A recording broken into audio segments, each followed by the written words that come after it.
Welcome to Indiana Sports Beat Radio. So for the thousands in attendance and the millions watching around the world.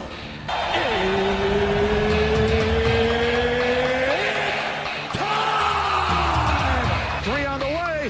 Oh! It went in! It went in! And Indiana wins the ball game! Know your role and shut your mouth, you jabroni! Float game for the win! Ayler's gone.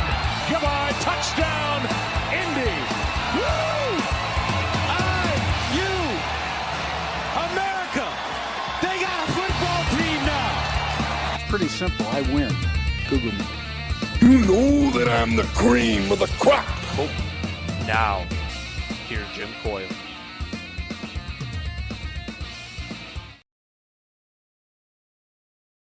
Good morning, everybody, and welcome to a Wednesday show of Indiana Sports Beat Radio. I'm the coach, Shannon Griffith. Jim Coyle will be joining us a little bit later as we get ourselves raring to go today. We've got Dylan Sin joining us from the Journal-Gazette here in Fort Wayne as well. We'll later on today, we'll have Bob Kravitz joining us as well. It'll be good to see Bob. It's been a while. We hope you all are doing well as we get to Wednesday. A little bit of hump day today. A lot going on in the world of sports, as we know. We're going to talk to Dylan Sim. We'll get his opinion too, being an AP voter, you know, kind of the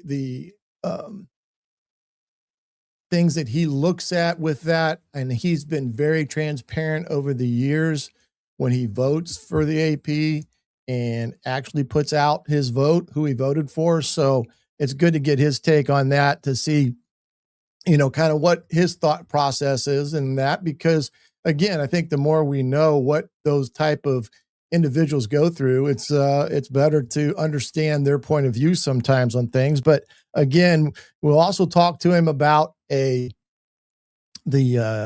jab that Cignetti kind of threw to Notre Dame about playing them, and Sig making the comment, it would be great to play them if they'd be willing to come here twice. We'd love to go to Notre Dame once, since we are the team that's in the conference and Notre Dame isn't. So we'll get his take on that one, because that was kind of a little bit of a tongue-in-cheek comment there by Sig, when he was making that comment as we go along. Week 3 for the Hoosiers in camp this week, as they start progressing towards more of a kind of more one involvement, getting their depth chart set. They had their big scrimmage last Saturday. The best thing about that, they came out of it healthy. And I think that's the biggest thing, is that you want to come out healthy when you have those type of scrimmages. But it did sound like they had some guys that made some impressions. I know Nick Marsh had a good day. He made a great catch in the scrimmage. And I do think that Josh Hoover had a pretty decent showing there on Saturday with his scrimmage. So it was good for them to get off to the side, let the kids play. When you have these scrimmages, the biggest thing about them is, instead of being on the field with them, coaching them every play and, you know, talking to them every play, now you get back, you let the kids play between the white lines, and you just evaluate afterwards. Go through the film and evaluate and see where guys stand up. And that's the biggest thing about those scrimmages. And it's really good for establishing your depth, especially for offense and defense.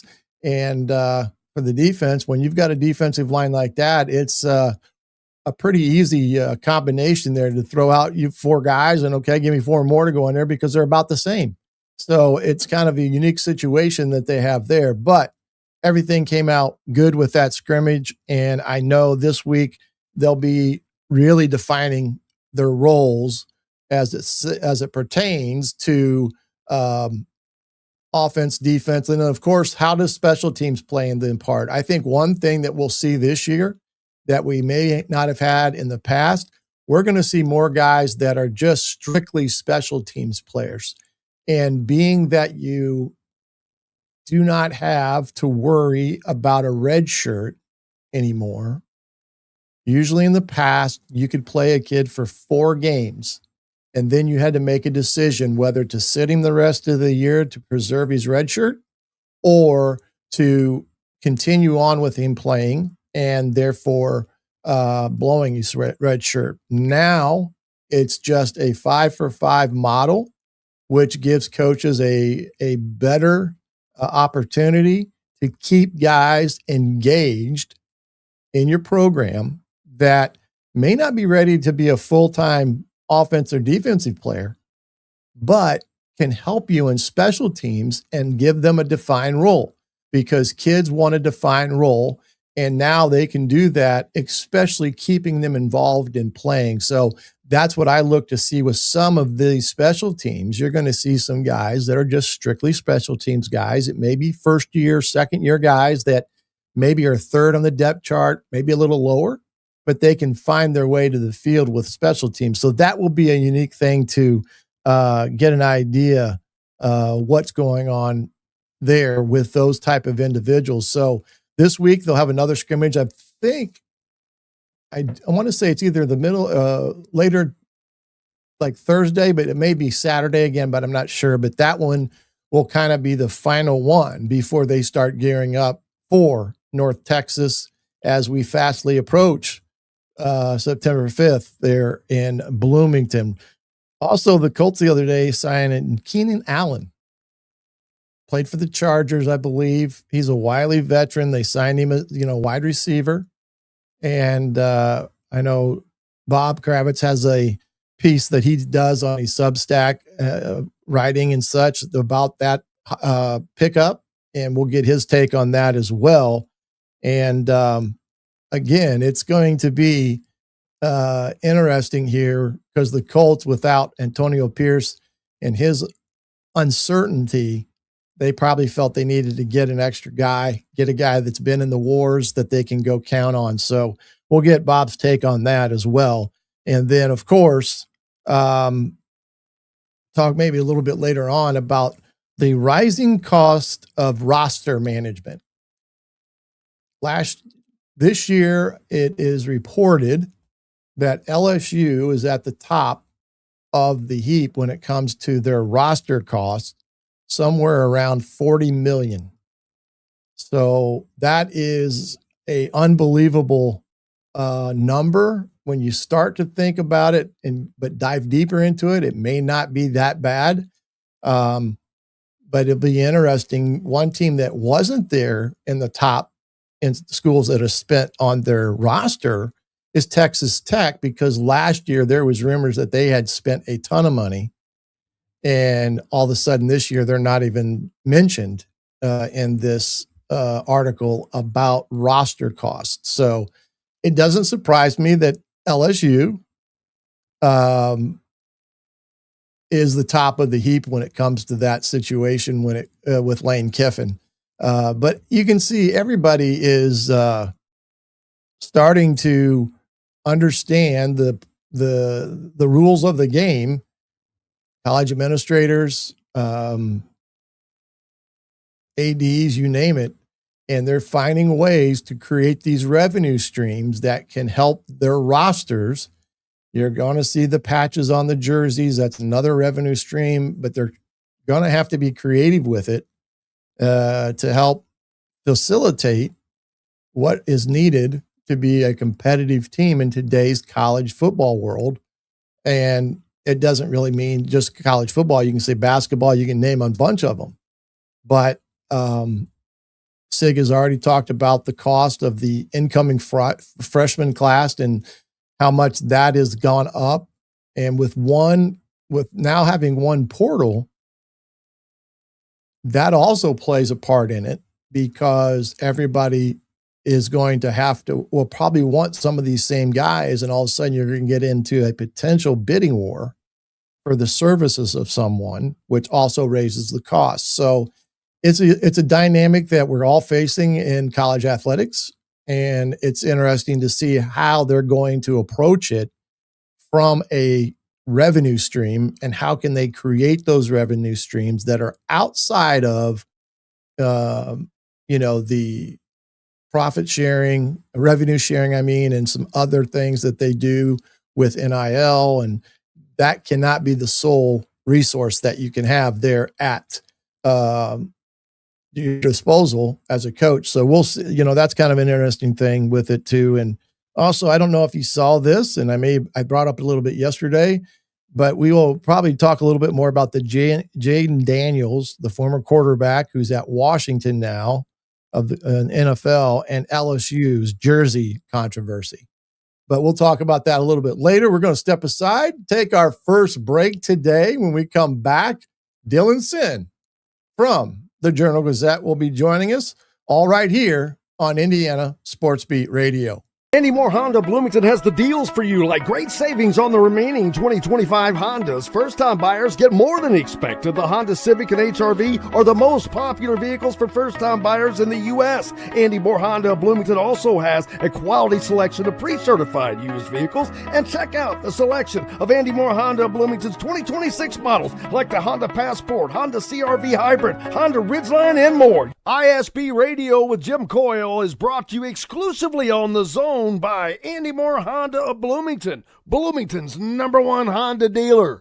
If you're looking for a new home in the Indianapolis area, you need Cheryl Sizemore from Brick and Ivy Realty. Cheryl Sizemore has over 2 decades of experience, and that could be the difference in getting the home you want in today's tough housing market. Reach out to Cheryl at CherylSizemore@gmail.com or 317-701-0838. That's 317-701-0838. Let Cheryl Sizemore sell or find your new home today. Zach Browning here to tell you about an offer you simply can't pass up. If you're looking for the best coverage of Indiana football and basketball, which includes recruiting, weekly chats, podcasts, as well as access to the best national team out there, then look no further than thehoosier.com.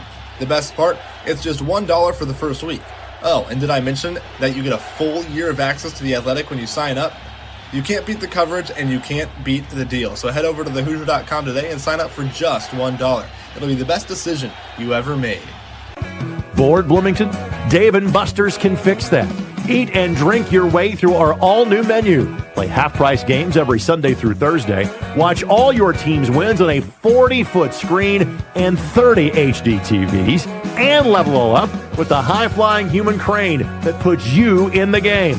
Private game suites, our exclusive arena, and more. Only at Dave & Buster's on 731 South College Mall Road. We'll go back to Indiana Sports Beat Radio and going to bring in our man, Dylan Sin from the Journal-Gazette. Good day, sir. How are you doing? I'm good. Thanks for having me on, as always. As always. Good to see you. Busy time of year. You got high school sports. Not high school sports potentially, but high school football starting this Friday night. I'm getting myself in that mode. Some really great games in the Northeast as well as all over the state. So I know that you have been pounding the pavement there as well as trying to get your stuff with all the different beats that you're covering. But wanted to talk to you a little bit here, and because I know you're a AP voter. Sure. And I know there was some controversy where Indiana was rated and so forth and so on. Some had them lower than where they ended up. Some had them higher. I know a few had them at #1 in that respect. But when you get that assignment for just preseason alone, let's not talk about the season. Let's talk about preseason. How difficult is it to sit there and come up with who you're ranking? Because it's not about the first 5 or the first 10, it's 25. So what is that? I mean, what process do you do when you have to rank that preseason wise? Yeah, it's the toughest thing that we do as AP voters, right? Is try to figure out who's going to be good before the season starts, especially now when so many of these rosters have so many transfers, guys who haven't played on the team before, and you're turning things over year after year. Like, Oklahoma State this year, right? Like, they went 1-11 last year, one of the worst teams, not only in the power conferences, but in the entire country. And they turned over almost their entire roster, and now I think they're going to be really good. I have them ranked in my preseason top 25, but that's just because I've seen some of those transfers play at a different school. I'm assuming they'll be good at Oklahoma State. I don't know for sure, right? So it's tough. Right.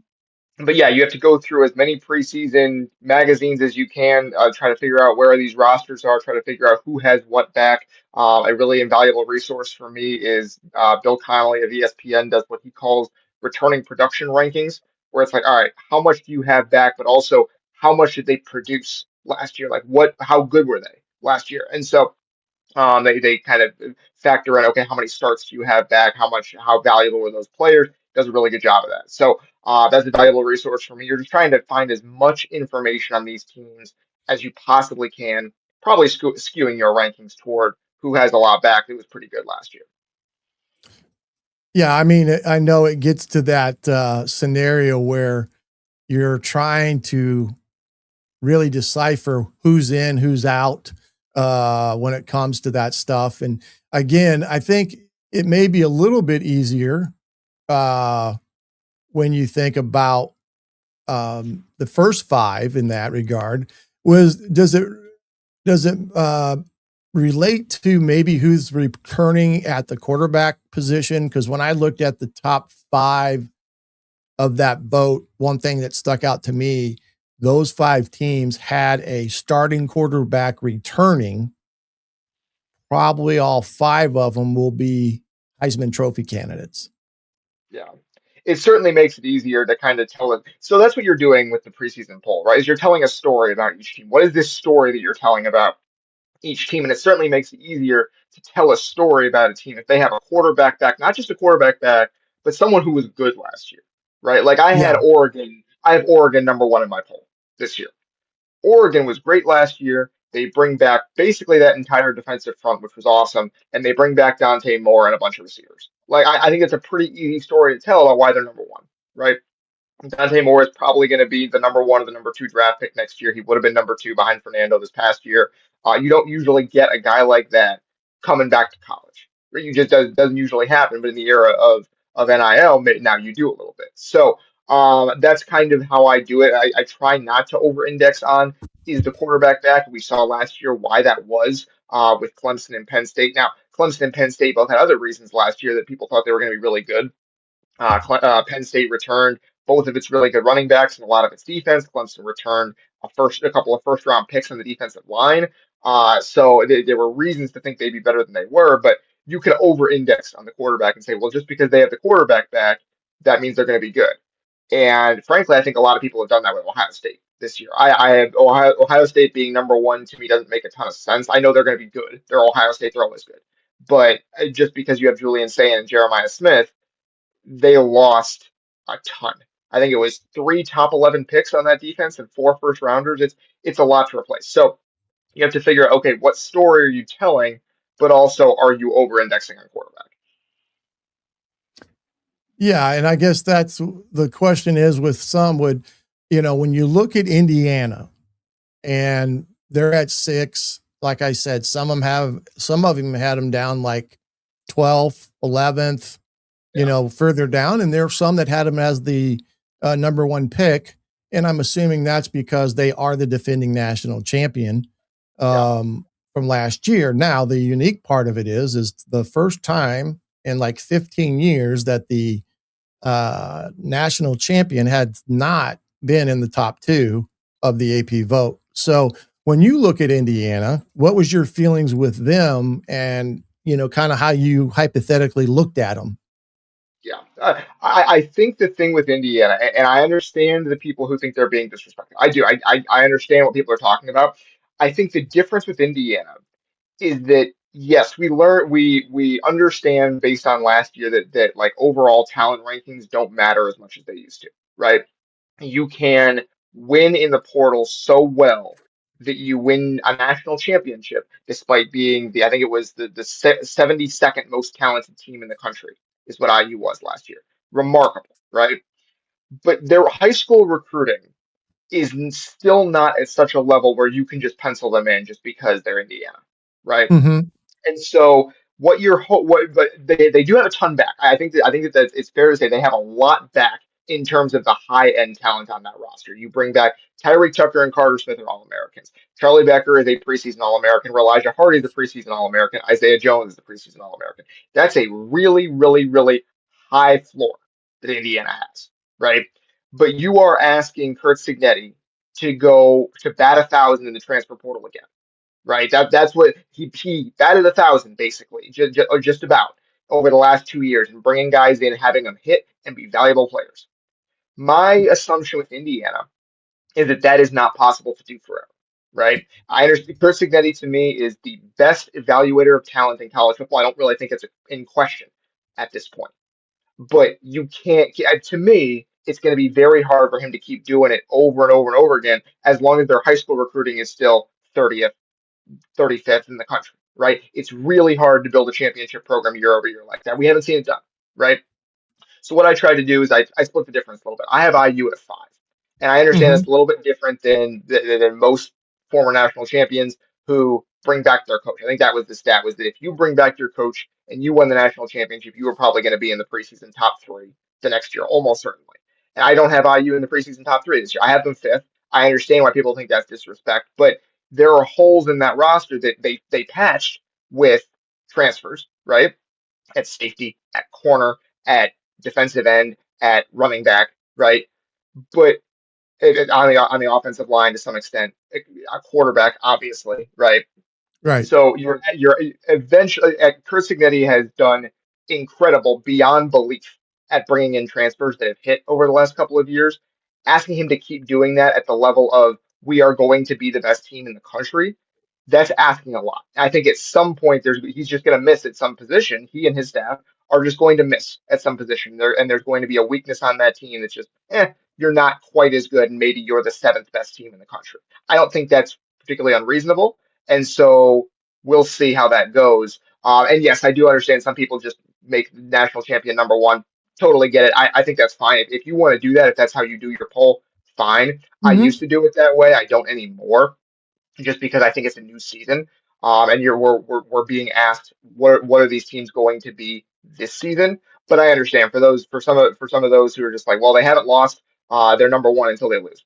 Totally got it. I understand. No, I get it. And I just think that the one thing that I admire by what you have done with the AP, going back even to last year and the years before, you've been very transparent with your vote and why, right? Yeah. Not many AP voters give that. They don't, kind of, what are you thinking here? What are you thinking there? And like you said, it is not as simple as one thing. Now, the easiest thing to do is take the coaches poll when that comes out and vote exactly like that, because that's the coaches poll, right?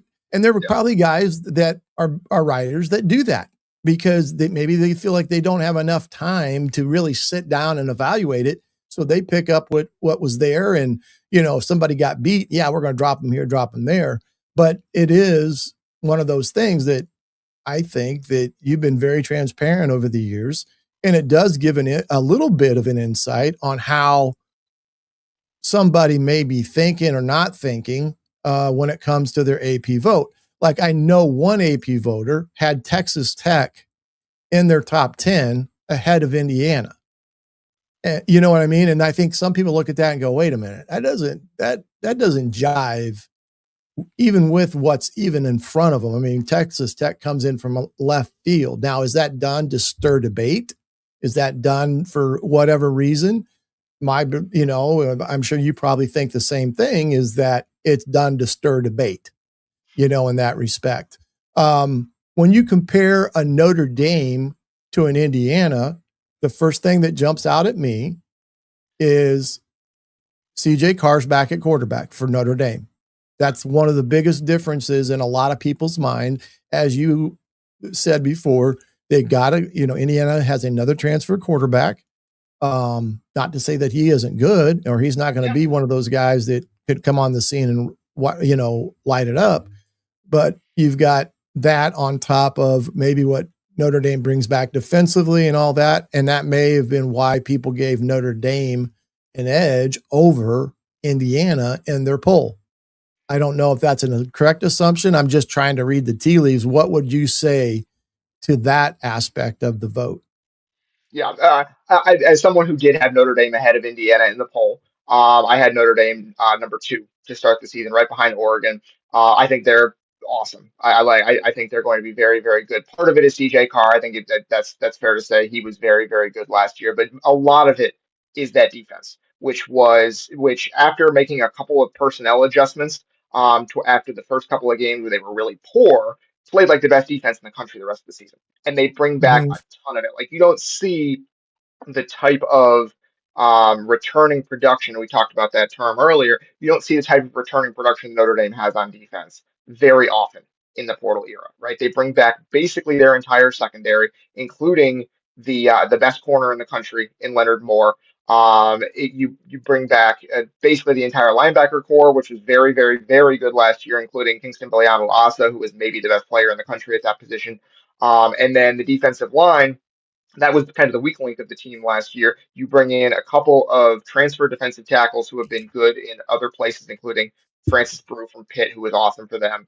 And then you have a couple of edge rushers who you really like. So there's really not a weakness on that defense. And then the offense just has to be good enough. And I think CJ Carr gives you a floor of good enough, even if there's still questions about Jeremiah Love and Darian Price are gone. Those are first round running backs. How do you move on from that? What do you do next there? How can the running game be good enough?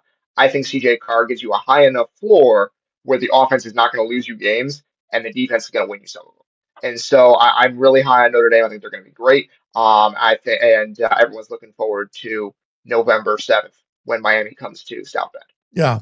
Well, and I get that goes hand in hand too with Notre Dame's schedule is favorable for them. There's no question about that. I think their strength of schedule right now is like 56th, I believe. 56th okay. On ESPN, I think was the number that I saw. It was in that category where it was not as strong as others that were in front of them. But again, we've seen strength of schedule. You know, I don't know if it's always a great evaluator of how good or bad a team is in some respects. I think you can make it what you want to make it in some respects, because Indiana had that last year, right? You know, they played a weak schedule. They're, you know, this and that. So it doesn't, in my mind, doesn't matter with that equation when it comes down to it. One of the interesting things that I don't know if you saw, I mean, you saw that, I'm sure, that this was like the first time in, I think, since 1961 or 60, somewhere in there, that the Big Ten was 1-2 in the AP national poll. And I found that a little bit crazy to think about it, considering, you know, back in those days, the Big Ten was pretty dominant conference, but that is the first time that has ever happened in some 60 some odd years. What's your thought on the Big Ten occupying those two spots, especially with all the noise on the outside as who's the better conference, who's this and that? Yeah, I mean, I think it's great for the conference. I think that to me, like I said, Oregon to me is the best team in the country this year, at least to start the season, which would be crazy if they ended up winning the whole thing, because that would be 4 Big Ten teams in 4 years as national champions, none of which are repeats, which would be just wild and kind of a show of how deep this conference is. But yeah, I mean, it is part of it is that the Big Ten expanded so much. The Big Ten has eaten some other conferences. And so now it's like, well, Oregon's part of the Big Ten now. It makes it more likely the Big Ten's going to have the top 2 because they're so big. But part of it is just how many really, really good teams there are at the top of that league. And it is a symbol of how challenging the Big Ten is. And part of it also, Ohio State and Oregon are 1-2. They're playing each other in November. And boy, is that going to be a lot of fun. Ohio State plays at IU and then hosts Oregon within, I think, a 3-week span. And that is going to be a lot of fun. If Ohio State comes out of those 2 games still undefeated, I don't think there's any question that they are the national championship favorite at that point. So we'll see how that goes. But you're going to see best on best in the Big Ten this year for sure. Yeah, and that was one thing too. And I've said this on my show, that there's a 3-game stretch for Indiana that starts at Nebraska, a place where, let's face it, they really haven't had a great deal of success, and everybody believes Nebraska is going to be a lot better than they were 2 years ago when Indiana whomped them. But they go Nebraska, Ohio State, at Michigan.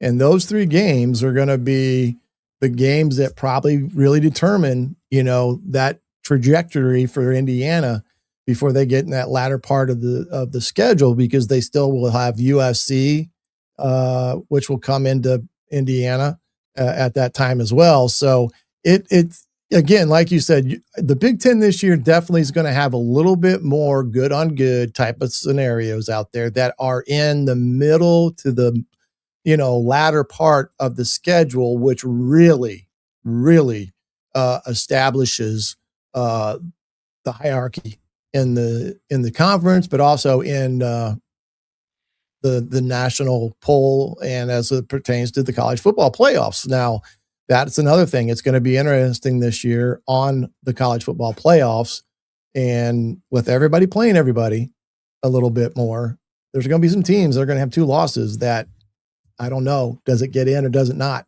in that regard. But hey, when we come back, we're going to talk a little bit more about Notre Dame. They've had some money come into the program. That was one thing that people have been talking about. It seems that the Fighting Irish have started to open up the checkbook, and maybe they're sending the offering plate around at Mass a little bit more to help that out. We'll talk about that and more here when we come back on Indiana Sports Beat Radio. The ISC Sports Network is your home for sports content across the Hoosier State. Find us live on TV and streaming or archived on our website and our app. The ISC is your one-stop shop for the content you want to see, including high school sports, college sports, and other great events throughout the year. Subscribe to our streaming service and get access to it all. ISC, local lives here. If you're looking for a new home in the Indianapolis area, you need Cheryl Sizemore from Brick and Ivy Realty. Cheryl Sizemore has over 2 decades of experience, and that could be the difference in getting the home you want in today's tough housing market. Reach out to Cheryl at CherylSizemoreSells@gmail.com or 317-701-0838. That's 317-701-0838. Let Cheryl Sizemore sell or find your new home today. Andy Moore Honda Bloomington has the deals for you, like great savings on the remaining 2025 Hondas. First-time buyers get more than expected. The Honda Civic and HR-V are the most popular vehicles for first-time buyers in the U.S. Andy Moore Honda Bloomington also has a quality selection of pre-certified used vehicles. And check out the selection of Andy Moore Honda Bloomington's 2026 models, like the Honda Passport, Honda CR-V Hybrid, Honda Ridgeline, and more. ISB Radio with Jim Coyle is brought to you exclusively on The Zone by Andy Moore Honda of Bloomington, Bloomington's #1 Honda dealer.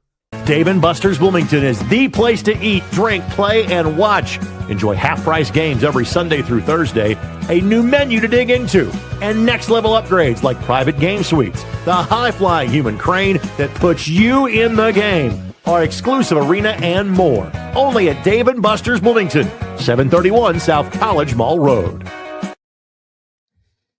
Welcome back here to Indiana Sports Beat Radio on a Wednesday, alongside Mr. Dylan Senn from the Journal-Gazette. I'm the coach, Shannon Griffith, with you here today. And one thing before I wanted to jump over to Indiana a little bit more in depth, as they kind of they're entering their week 3 of their camp, is it appears to me that Notre Dame has started to recognize the fact that if they want to compete in today's college football, that they're going to have to spend money to do that in order to get the best there at Notre Dame. Bob Hinton just donated, I think, was it $20 million to name the tunnel and the writers' work area there at Notre Dame. The press conference room. Yeah. The $20 million deal there. And they had, I think, a $35 million deal. But would you say that's a correct assessment, that it looks like Notre Dame has realized that they're going to have to open pocketbook to compete and have national level teams? Yeah, I think that has been, I think you're exactly right. And I think that's been happening for a couple of years now. You've seen Notre Dame's high school recruiting really take a step forward since about 2023, 24. There are 5-star recruits coming into Notre Dame that were not before, especially under Brian Kelly. And part of it is they're spending more money. Part of it is Marcus Freeman is just a better recruiter than Brian Kelly is, just flat out. And it's a combination of those two things. But there is, and that's part of the reason you can expect Notre Dame to be pretty good, or you should expect Notre Dame to be pretty good this year, is because they poured in, by all accounts, we don't have exact numbers on this, but by all accounts, they have poured in an elite amount of money into this roster, right? So you bring back all those pieces from last year. They didn't lose anyone in the portal that they wanted to keep. And then you brought in several high-level transfers that did not come cheap, and you brought in, I think it was the number 4 recruiting class in the country, is their best recruiting class since 2011 or 2013, I believe. So it is a program that is understanding we have to spend, and it's kind of been building for a couple of years because you have all of that, and then you have the 20 million that just came in for the tunnel, and then on top of that you have the brand new Shields Hall, which is their new football building, located kind of right next to the Goog, right across from their practice facility. And it is enormous. It is lavish. It is everything that a big time college football program should have on its campus. And that's been going since I think it broke ground in 22 or 23. It's been going for a while. We've been seeing it go up gradually as the beat reporters have at practice over the last several years, because we're kind of milling around outside the building waiting for practice to be over so we can have availability, and the building's just going up. They're doing work on it, all that. So been pretty cool to watch it go up. That was in the 9-figure range in terms of how much that costs. So this is it's been since 22, 23, 24 where they've really started pouring money into this program at an elite level. And it takes 2 or 3 or 4 years to see that kind of come to fruition sometimes, but it's coming to fruition now. This is a program that knows how much it needed to spend and committed to spending that money. Yeah, that's one thing that I think Indiana has done right with Scott Dolson, Pam Winton. I think Dolson, before they started the paying the athletes and the profit sharing, he had formulated a plan to really be ahead of the curve. And when the new coach came in, they were ready to go. I mean, they had everything in place to start building what they wanted to be a championship caliber team. Now, they did it in 2 years, which I think they would tell you they were surprised. But at the same time, they're catching lightning in a bottle. They're probably one of the hottest brands in college football right now, not just here in the Midwest, but throughout the country. Nobody's asking about where's Indiana? That type of question, now they know who Cignetti is if you ask them the question. And the other thing is, I don't know if you saw this, the Board of Trustees the other day did open the gate for a $150 million quote unquote athletic stadium fund. They haven't put it to, black and white and dotted the I's and crossed the T's totally yet, because I do believe they are going to go to the state and ask for some money for that. But they did allocate, I think, up to $50 million to start some of the deferred maintenance there at Memorial Stadium. So again, the reason why I brought up Notre Dame is they have been notorious bad pay for Division I coaches.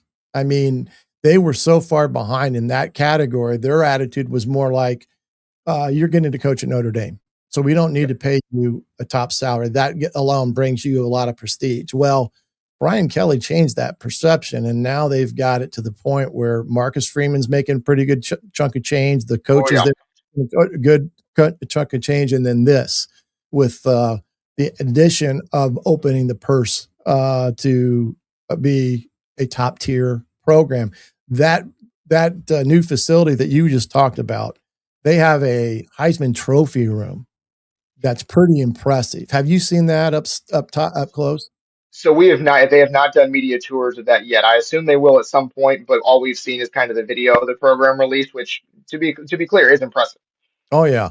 And then Reese Davis was there too and did a interview with CJ Carr, and they went into that room, and I thought, wow, that is impressive. I mean, that's really when a kid walks in that room, that history, boy, punches them right in the face. So that you're correct in that way.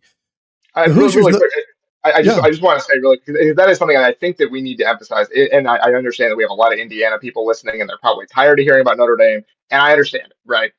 And I think that is what you have to understand if you're not familiar with Notre Dame, if you just kind of think about, well, Notre Dame is stodgy and old and whatever, and because that's what you've been hearing for 30 years. I think it's a little bit different now, right? It Uh-huh. is we Notre Dame is not expected to be good this year because of their tradition.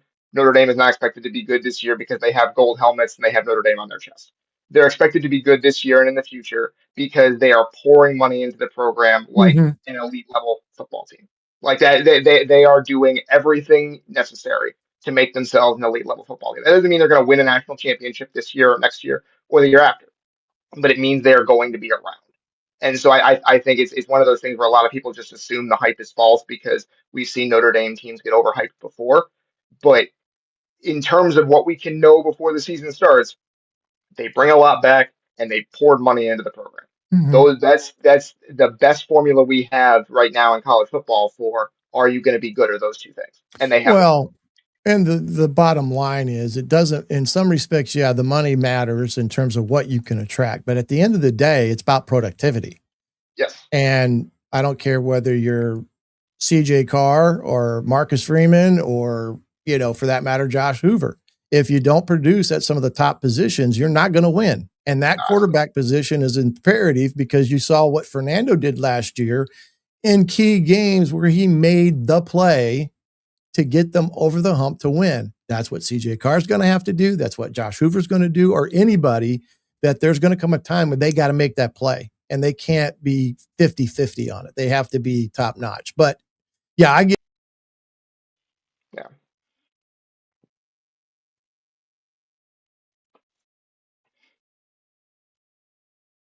Seem to have lost. I don't think my StreamYard likes me too much, man. They kick me out and stuff. But anyway, I was about to start hosting the show. I was like, this is my moment. You go right ahead, partner.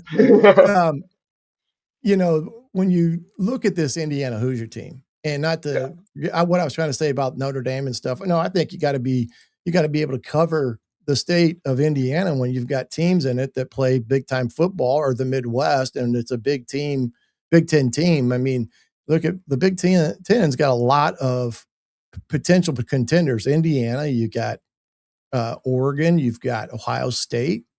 And, you can throw Notre Dame in that mix. There's 3 of the 4 teams are right here in the Midwest, so I get that. But looking at Indiana now, is there anything that you've learned or have thought about with this Indiana team over the first 2 weeks of their camp? They had a big scrimmage on Saturday. I think the biggest thing out of that was they came out healthy, but has there been anything that you've learned in the first couple of weeks here about Indiana? Yeah, I mean, the biggest thing is I think the young guys are coming along. That's the problem with this team, right? I mean, problem is the wrong word. That is the thing about this team is that they have so much back and so much that you kind of say, hey, we know what that is, right?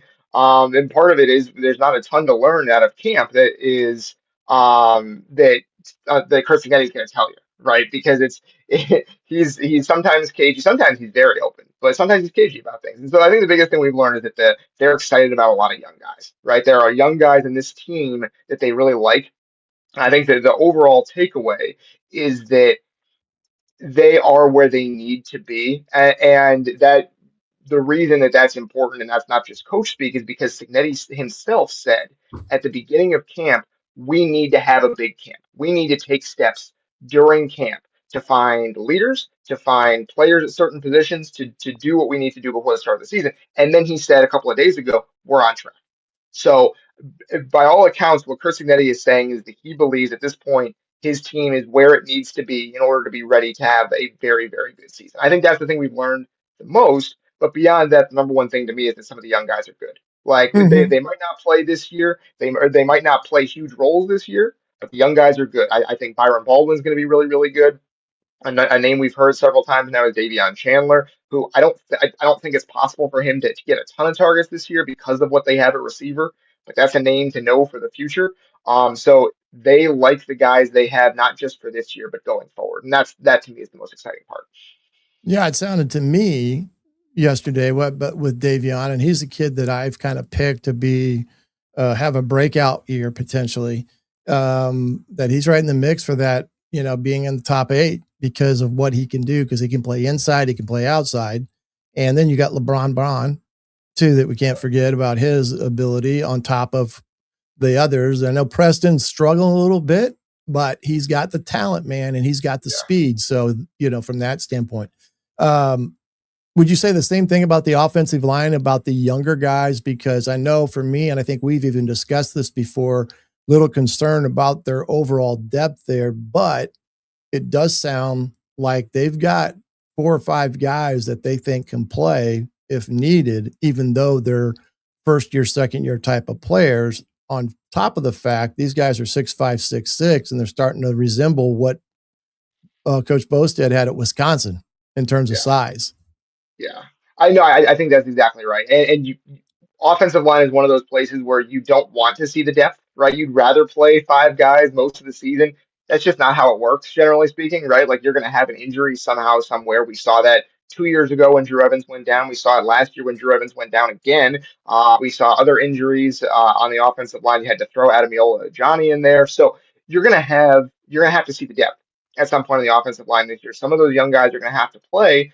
It seems like they right? We're not going to know until that happens, until there is some kind of injury that is just unfortunate, but that happens over the course of a long season. But it seems like they like the young guys. And so we'll have to see, because again, Bob Bostad is, as you said there, one of the better offensive line coaches, if not one of the best in the country.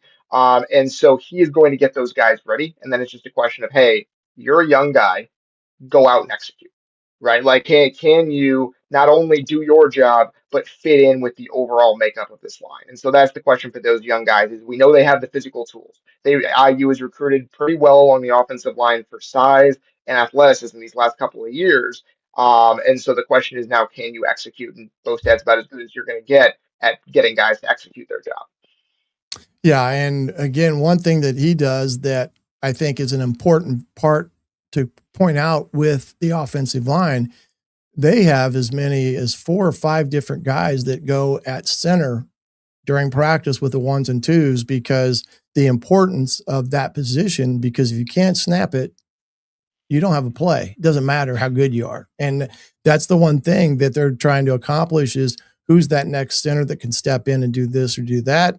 And of course, the next to Johnny, who came in and played multiple positions last year as a freshman. So again, that's a good one aspect of things. Do you think that getting Daly and Wyatt back in what has already been said to be a very deep offensive line helps them or hinders them in some respects?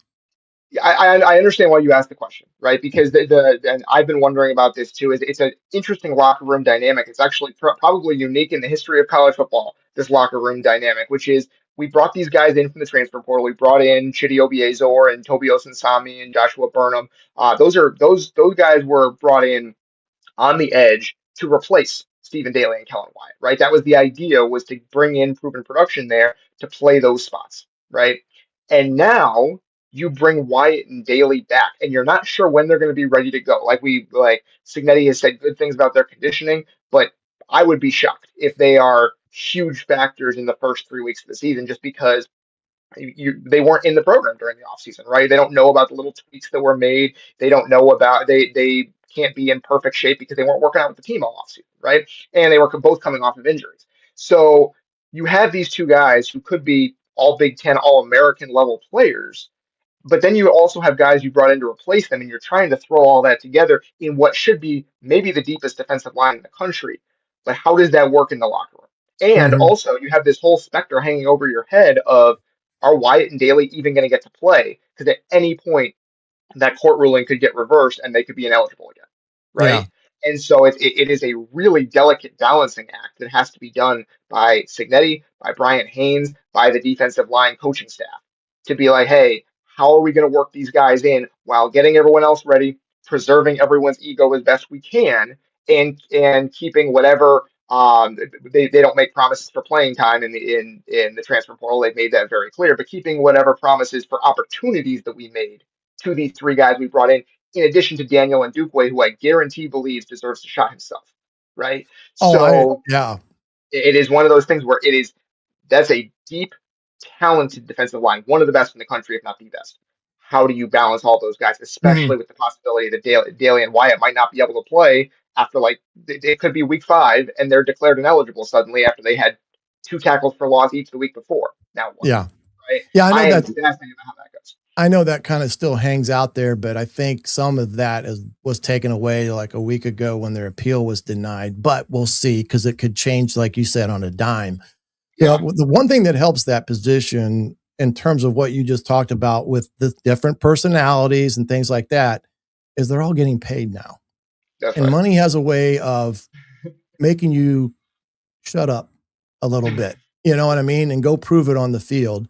But I do think one unique thing that Brian Haynes has done, and he's very creative this, and probably one of the best coaches that I've seen do this, he will design packages that takes what each player does the best and put them in those positions to create havoc and give an offense and OC a different look. So with that being said, I do think, yes, it's a very tricky navigational type of scenario, but I don't think Wyatt and Daly will play until probably week 3 or week 4 in some respects, because I think they're going to be very deliberate in their approach of bringing them along. And they want those guys to be evaluated up front in game-like situations to see what they have and all that. The thing about Burnham, I think too, he could possibly stand up and play linebacker and be that guy that's in the 4-3. They've already talked about Wyatt being that guy potentially. Yeah. So we'll find out. But I wanted to get your take on that, because it is a unique dynamic with that many bodies at D-line when it comes to it. What is the biggest thing you want answered before week 1 from Indiana? Yeah, to me, I still think it is the second cornerback spot. We know Jamari Sharp is going to be there, right? And then the question is, who is that other guy, right? AJ Harris is the leader in the clubhouse. We know this. The question is he going to be the guy that they're hoping to get, the 5-star recruit, the guy who had 11 pass deflections in 2024? Is he that guy? Can he be that guy for this team, right? Because D'Angelo Pons, it was such a talented and consistent player.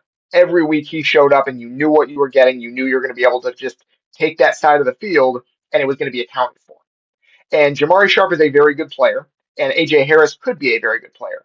But IU does not have that kind of, at least on paper, eraser that D'Angelo Pons was. Mm-hmm. And so can you get 2 very good corners and make that work? Is that going to be good enough against some of the best teams they play? And obviously we won't know that until later in the season, but that is a big question to me, is can AJ Harris be that guy, be the guy they brought him in to be, unlock the talent that is very clearly always been there and bring it to bear here? That is a question that I have that I don't think we have answered quite yet. And I think we'll see it in the first couple of weeks, whether or not that is going to be the case. Well, Dylan, I appreciate you being here once again and giving us your great knowledge. And I thank you for your transparency again with the AP poll and things of that nature. You've done that ever since you've probably been voting for it. And I think it's unique to say that you at least put it out there, and like it or love it, that's how you feel about it and how you go about it. So I appreciate that and respect that. But we'll see you again next week, buddy. Absolutely, Coach. Thanks for having me on. This is great, as always. All right, buddy. Dylan Sinn from the Fort Wayne Journal-Gazette. He does a great job not only covering the Hoosiers, but the Irish and Boilermakers as well. And I think if you haven't got up and got some of his articles, get up there, because he's got a lot of good ones up on the site right now. But we're going to be back with more Indiana Sports Beat Radio. We got Bob Kravitz coming up as well. And I believe Mr. Coyle will be joining us too. So stay right where you're at.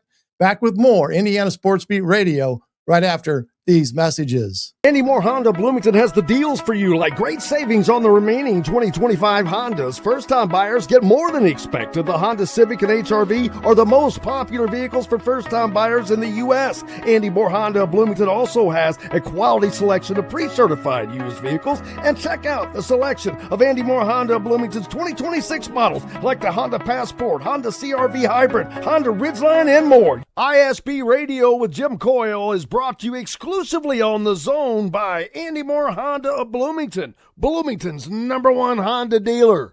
If you're looking for a new home in the Indianapolis area, you need Cheryl Sizemore from Brick and Ivy Realty. Cheryl Sizemore has over 2 decades of experience, and that could be the difference in getting the home you want in today's tough housing market. Reach out to Cheryl at CherylSizemoreSells@gmail.com or 317-701-0838. That's 317-701-0838. Let Cheryl Sizemore sell or find your new home today. Zach Browning here to tell you about an offer you simply can't pass up. If you're looking for the best coverage of Indiana football and basketball, which includes recruiting, weekly chats, podcasts, as well as access to the best national team out there, then look no further than thehoosier.com.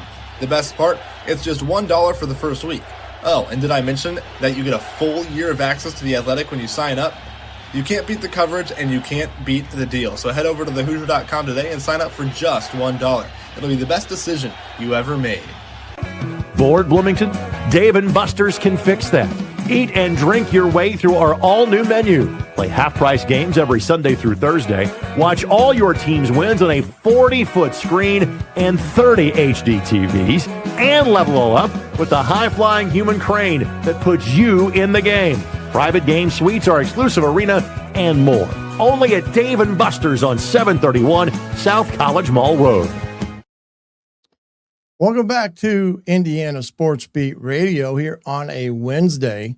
Just got done talking with Dylan Sen from the Journal-Gazette, and I appreciate Dylan's viewpoints and stuff. I think he is a really good writer, and I think he does a great job of it, not only explaining himself, but, you know, pointing out what he believes and in terms of how he does things. And that's why I wanted to get his opinion on the AP poll, because there was a lot of controversy, as we all know. And you've heard me say before, you take those preseason polls and just throw them away because they're not worth anything until about week 3 or 4, when you've got a little bit more solid data in front of you to make some determinations on who is or who isn't, you know, rankable, or who's in the top 5, so forth and so on. But they have it there for a reason. It stirs debate. And with college football a couple weeks away, hey, that's what we do. That's what we do. We stir debate and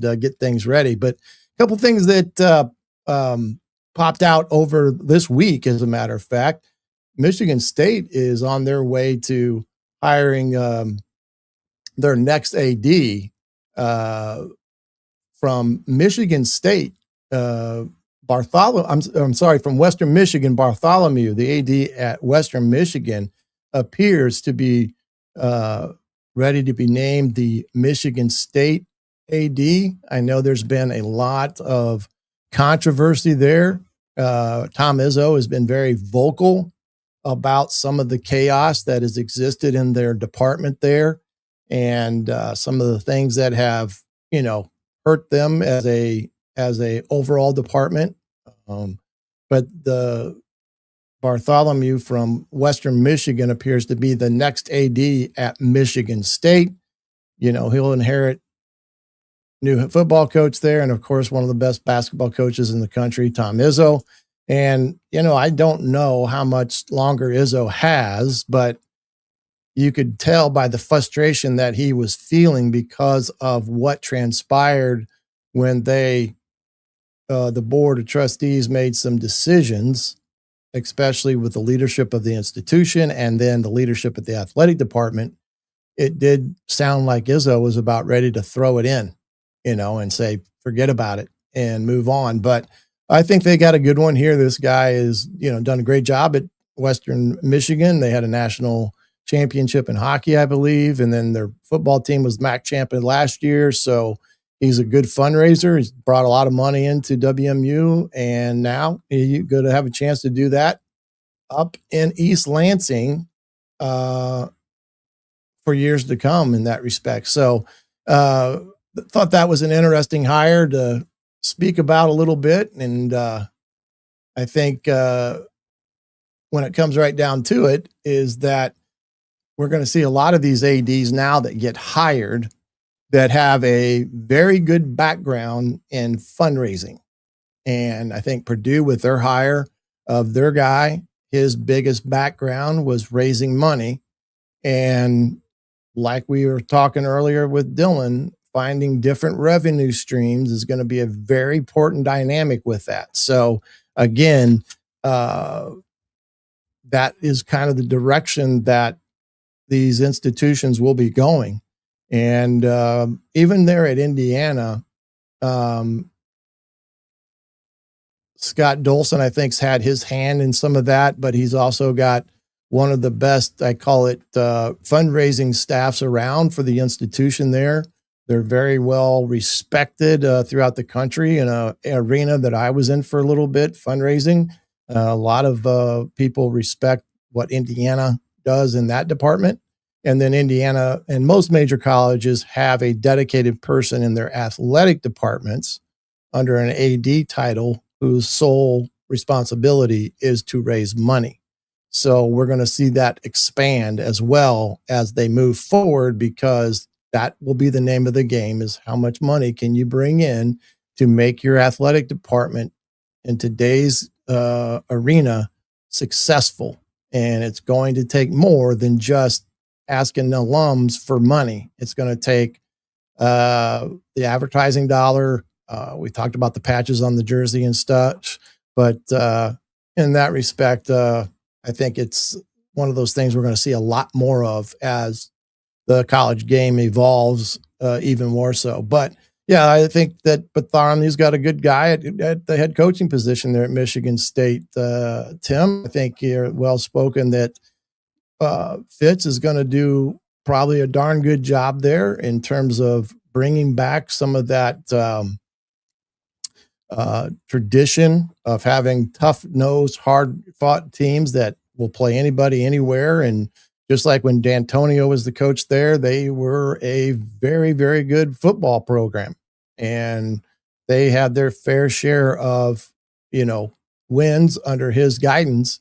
And they've lost their way here the last couple transitions and coaches. And hopefully now for them, they're going to feel like they're doing pretty good with that in that respect. So yeah, a good one there. The one thing I didn't get to talk about with Dylan about is the jab Cignetti took at Notre Dame in terms of scheduling, when he made the comment of, we would love to play Notre Dame. They just have to agree to come here twice, and we'll go there once because we're the Big Ten and they're not in a conference. And, that did not go unnoticed throughout the sports writers sphere, because a lot of people were taking, I guess you take offense to Cignetti making that comment, because IU is supposedly the one that canceled that series.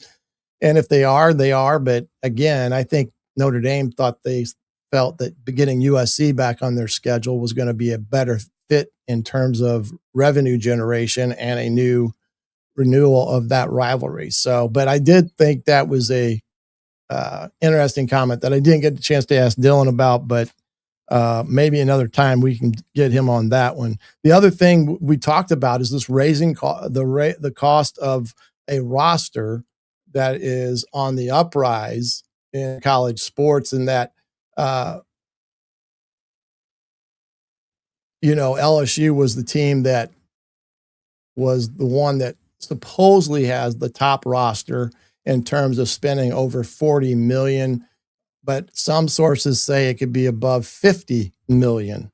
So we'll see in that respect what is or isn't true. But there's several schools that are in that upper tier of institutions that are approaching that.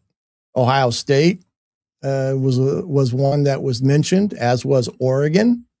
So it'll be interesting if they ever do put something out like that, to see where everybody falls in their spending of their roster. Now, I wouldn't hold my breath that that's going to be something that gets put out there.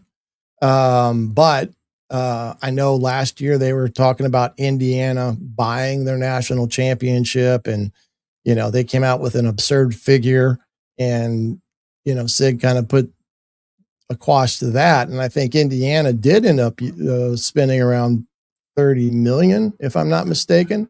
So again, it's one of those stories that it would be nice to know those things as a follower of college football. But again, it's something that we're probably never going to see. But when you look at some of these schools with the big talent that they're paying for, like Jeremiah Smith, I think is probably making a pretty good amount of money, as is Dante Moore, when you think about them keeping him there at Oregon instead of him going in the draft, where he would have probably been the second pick, more than likely. I'm sure they gave him a pretty good chunk of change, and even CJ Carr at Notre Dame's probably making a pretty good chunk of change. But again, some interesting things out there in the world of college football, college sports in general, because basketball, again, that will be even interesting because they have a smaller number of players, but I don't think that means that their amount they spend on their roster is going to be that much, of a difference to a degree when you look at it from a per player paying aspect. So that would be interesting to see as well. But the other thing that I alluded to and talked a little bit about this, and we got a few minutes here before we have to take our next break and bring in Bob Kravitz coming on. But the Jayden Daniels-LSU story was interesting. And if you got a chance to go out and just Google that to read what is occurring there. But Jayden Daniels, who played at LSU under Brian Kelly, is in the NFL playing for the Washington Commanders right now. His jersey is number 5. Well, he was supposedly a big donor with NIL, and it was in respect to his jersey not being given out or utilized for anything other than his name, image, and likeness. And they had one of the top DBs in the country. I don't know the kid's name, but he is wears number 5, and they promised him, or Lane Kiffin promised him, that jersey when he came to LSU.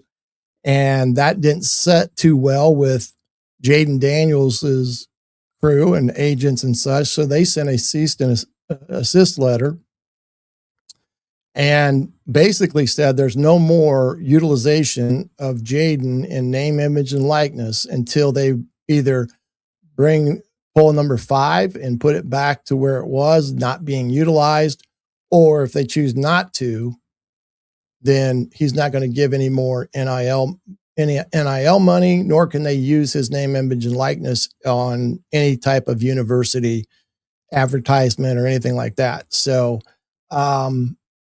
I don't know how people feel about that. I just find it, I don't know if it's a little petty in that respect, but evidently it's something that did offend the Jayden Daniels camp.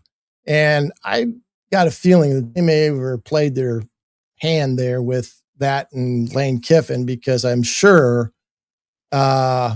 Kiffin probably said, pound sand, because that jersey wasn't officially retired. I'm the new boss in town. There was no agreements with me, so therefore we're going to do it. And I don't know what Jayden was given, but I do know they utilized his name, image, and likeness and other things there on the campus. So they said no more. And that's how athletes now have the ability to do that. They have the ability to stop a university from using any part of their name, image, and likeness if they so choose for them to do that. So very interesting to say the least. Hey, we're going to step aside. We're going to take a break. Bob Kravitz coming up next. Hasn't been with us for a while. Be good to talk to him and what he's been up to with his Substack, as well as talk a little bit about the Colts. Said earlier they signed a new receiver to their roster. We'll talk with Bob about that and more right here on Indiana Sports Beat Radio. The ISC Sports Network is your home for sports content across the Hoosier State. Find us live on TV and streaming or archived on our website and our app. The ISC is your one-stop shop for the content you want to see, including high school sports, college sports, and other great events throughout the year. Subscribe to our streaming service and get access to it all. ISC, local lives here. If you're looking for a new home in the Indianapolis area, you need Cheryl Sizemore from Brick and Ivy Realty. Cheryl Sizemore has over 2 decades of experience, and that could be the difference in getting the home you want in today's tough housing market. Reach out to Cheryl at CherylSizemore@gmail.com or 317-701-0838. That's 317-701-0838. Let Cheryl Sizemore sell or find your new home today. Andy Moore Honda Bloomington has the deals for you, like great savings on the remaining 2025 Hondas. First-time buyers get more than expected. The Honda Civic and HR-V are the most popular vehicles for first-time buyers in the U.S. Andy Moore Honda Bloomington also has a quality selection of pre-certified used vehicles. And check out the selection of Andy Moore Honda Bloomington's 2026 models, like the Honda Passport, Honda CR-V Hybrid, Honda Ridgeline, and more. ISB Radio with Jim Coyle is brought to you exclusively on The Zone by Andy Moore Honda of Bloomington, Bloomington's #1 Honda dealer. Dave & Buster's Bloomington is the place to eat, drink, play, and watch. Enjoy half-price games every Sunday through Thursday, a new menu to dig into, and next-level upgrades like private game suites, the high-flying human crane that puts you in the game, our exclusive arena, and more. Only at Dave & Buster's Bloomington, 731 South College Mall Road. Welcome back here to Indiana Sports Beat Radio. Awaiting getting Bob Kravitz here and up and running, but hopefully he'll be here in a few minutes. But one thing, I don't know if you have heard of this, but Pat McAfee has been a little busy outside of his normal role with just his radio show in general, and even his involvement with wrestling, with his involvement with the WWE, I should say. He is putting out a album, I believe a country album. I do believe it's up for potential release here shortly, as he's been doing a lot of different promos here and there as well on his show. And supposedly he's going to have a opening concert there at Indy. I'm not sure if they've made an announcement there or not, but again, he's entering the world of music, which I don't know if it shocks me with him, because, kickers, they believe they can do everything. But I would say Pat's one of those guys that doesn't take no for an answer when it comes to what he wants to do. He did that with these radio show, the Pat McAfee show, before, and got himself into the arena with ESPN with that led to his being on College Game Day. And also he is now going to be joining, I've heard, Monday Night Countdown with ESPN as they expand his role there to be involved with their Monday night football broadcast as well. And of course, we will still see him on Saturday College Game Days. And that all will be a very interesting dynamic. I did see and I don't know if this is fully confirmed or not, with some of the people there, maybe at ESPN or elsewhere, but he supposedly is going to take over the headgear wearing when predicting the game, that like Lee Corso did. And it was going to be something that they did not continue after Corso retired there on College Game Day. Well, supposedly that is potentially something that McAfee is going to pick up there with College Game Day. And I don't think Mr. Corso's too happy with that, because what was written was there has not been a blessing given for that to happen from Lee Corso. So I don't know how people feel about that when it comes to some of the traditions that we have seen over the years, and of course Corso and what he has meant to college football and everything. That is one of those things that I'm not quite sure will set too well with everyone else out there when it comes to that. So again, I'm not sure if Lee has given his blessings with that, and we'll find out whether or not that actually happens on College Game Day. But again, it's going to be interesting because of that situation. That McAfee is venturing into other things other than just sports media with that. So, again, I kind of am more of, when something that has been so handled by one individual in that arena, like Coach Corso, I don't know if doing that would be the right thing, especially if he's not willing to say, hey, okay, but I get it. It may or may not be his decision with it at all. But again, we'll see what all happens there with that. But I'm interested to see McAfee and the Singing Arena and what he's come out with. Hopefully, if we get Bob on here shortly, he has some insight into that as well.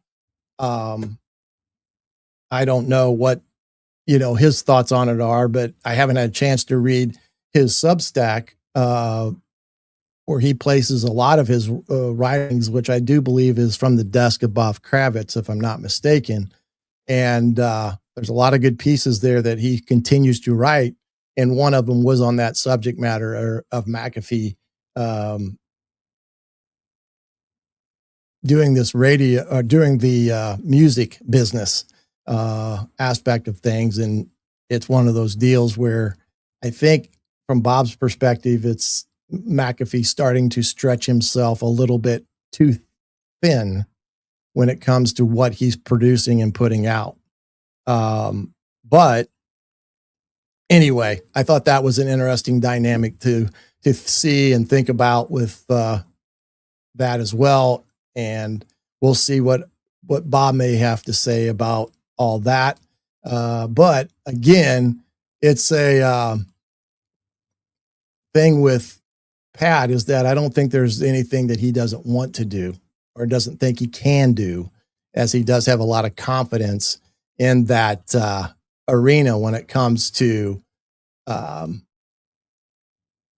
his abilities to do something. So anyway, we'll see what all happens there with that. Again, the Hoosiers are in their entering the third week.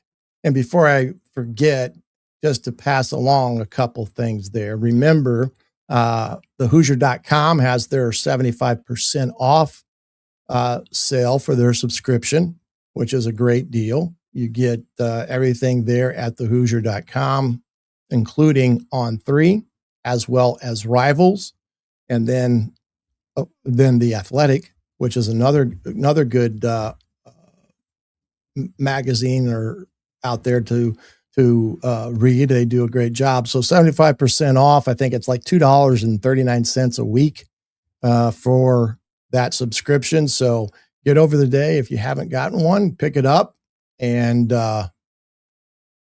get that at the great deal. And remember, tomorrow is the Never Lose Hoops golf outing there in Bloomington.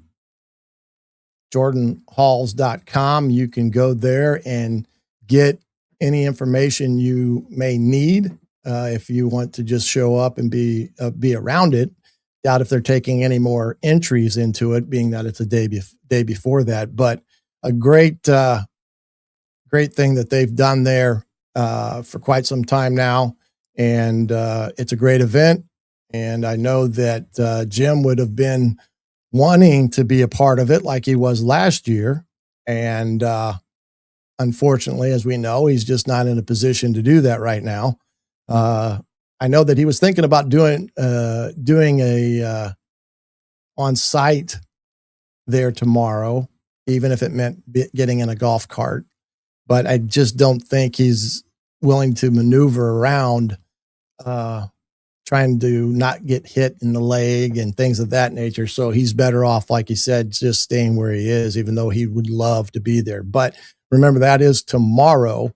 With that, and the last thing, don't forget, is the college pick'em for Indiana Sports Beat Radio. That is up there on ESPN.com under the fantasy tag, I believe. You can go click on that, go down to college pick'em, and then, of course, you can do a search for Indiana Sports Beat Radio. I do think it's got 2026 to separate it from the others, but you can do that there. And I know there was some confusion about, there's a couple boxes there to choose kind of what avenue you want to go under. They've been doing the point spread. I think that's the first choice that you can click there because that lines it up. And then I do see Brian just put it in the chat box, ISB Radio, my apologies, 2026 for that tag. So yeah, you can get over there and get a part of that, be a part of doing that this season. Again, I know there was some great swag that Jim was able to give out last season for that. So he does have some prizes involved with it, as well as just having a little fun week to week on all that. And it's always a good thing to have something there to have fun a little bit with, and go ahead and bet. But there is a information is in the chat there. Brian, appreciate you throwing it up there for everyone and anyone to be a part of that. So we'll see what all happens when it comes to who gets the ability to say they're the best of ISB Radio's 2026 Pick'em. And I know, like I said, there are some really good prizes that Jim always seems to, pull out and get. So it's well worth your time to go ahead and do that and have some fun. Who knows, you may get some new swag to go with it, with everything with that. So the other thing too is, don't forget the Unthinkable to Unstoppable book that was written by Zach and Mike there for the Indiana Hoosiers magical year last season. And again, I was hoping that we'd have Bob on, but I don't know if he's having some technical problems or what. But again, he had a little saying on that. He's actually read it, but that comes out, I think, I want to say the 20th, but I don't quote me on that. But if you go to Amazon and search Unthinkable to Unstoppable, how Curt Cignetti and the Indiana Hoosiers stunned college football, you can get on there and order a pre-sale of the book. I think it's $30, if I'm not mistaken. But again, I'm anxious to read it. It'll be interesting. I think getting those two's perspective into one book will be a great read for many different reasons. And I think right now you can also get it, I think, through Google Books too. So there's other avenues to pick that up in that respect. So again, you can get out there and get that looked at and taken a chance to read about a great year that was had by the Indiana Hoosiers. And that is, like I said, you can pre-order now for that book to come out. And I do think it's the 20th, but I'm not positive for sure on that one. We're going to step aside real quick, see if we can get Bob on. If not, we'll just continue on going and see where it takes us. But we'll be back with more Indiana Sports Beat Radio right after these messages. Dave & Buster's Bloomington is the place to eat, drink, play, and watch. Enjoy half-price games Sunday through Thursday, plus a new menu and next-level upgrades like private game suites and the high-flying human crane. Only at Dave & Buster's Bloomington on South College Mall Road. Zach Browning here to tell you about an offer you simply can't pass up. If you're looking for the best coverage of Indiana football and basketball, which includes recruiting, weekly chats, podcasts, as well as access to the best national team out there, then look no further than thehoosier.com. The best part, it's just $1 for the first week. Oh, and did I mention that you get a full year of access to The Athletic when you sign up? You can't beat the coverage and you can't beat the deal. So head over to thehoosier.com today and sign up for just $1. It'll be the best decision you ever made.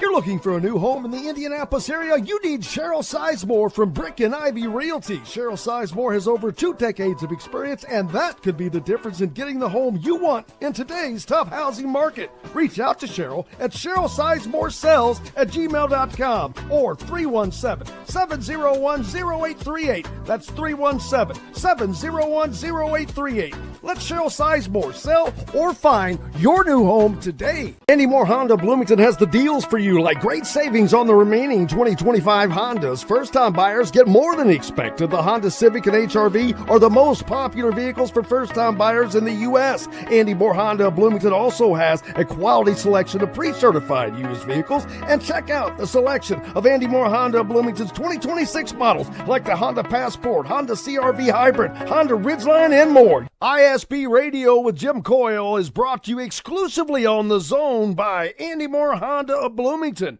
Bloomington's #1 Honda dealer. Bored, Bloomington? Dave & Buster's can fix that. Eat and drink your way through our new menu. Play half-price games every Sunday through Thursday. Watch your teams on the big screen and level it all up with the high-flying human crane. Private game suites and more, only at 731 South College Mall Road. Welcome back here to Indiana Sports Beat Radio on a Wednesday. Still trying to get a hold of Bob to see if there's a issue there, but we'll wait and see here in a second. But one thing I did want to try to touch base on here, and I'm trying to find it, is the S&P poll that ESPN puts out, rating of the preseason when it comes to many different factors. And this is a little bit more of a complete preseason poll, because it pulls in not just strength of schedule, but also, who they've played, what their production was on offense and defense, and so forth and so on. So when you look at this, again, you have Ohio State and Oregon, the top two. And Ohio State right now, strength of schedule is third, and Oregon is 21st. And you can see that they're forecasting with this model a 10.2 average win for the year. Of course, Ohio State's defense last year was ranked first in terms of 8.4 points a game. And again, those rankings, of course, go up to their final game played. So Indiana's would be a little bit different because they played 16 ball games. Oregon is there at 29.2, their overall rankings. So they're about, 3-point differential there between them and Ohio State. They have the 21st ranked strength of schedule. Notre Dame, they're at 26.5. Now, their offense was third overall last year at 40.6. Defense did come on of late under coordinator Ash for 14.3 there in their defensive category. And then, but their strength of schedule is 62nd overall right now. Georgia, they're at 26.4 with a strength of schedule of 26. Indiana, strength of schedule 32, which I do think is better than last year's. I'd have to go back and look. I'm not positive totally on that, but I do think it's better than what they had last year in that category. So again, those are nice things to have up there. But again, as you know, that kind of changes as the year goes on. But Indiana coming in at number 5, which kind of corresponds with some of the polls that are already out there. And that is what some look at, don't look at. I like this poll better because it pulls in more. And if you remember last year, as Indiana went on and started winning and got their defense the way they were and offensively and all those things, it ultimately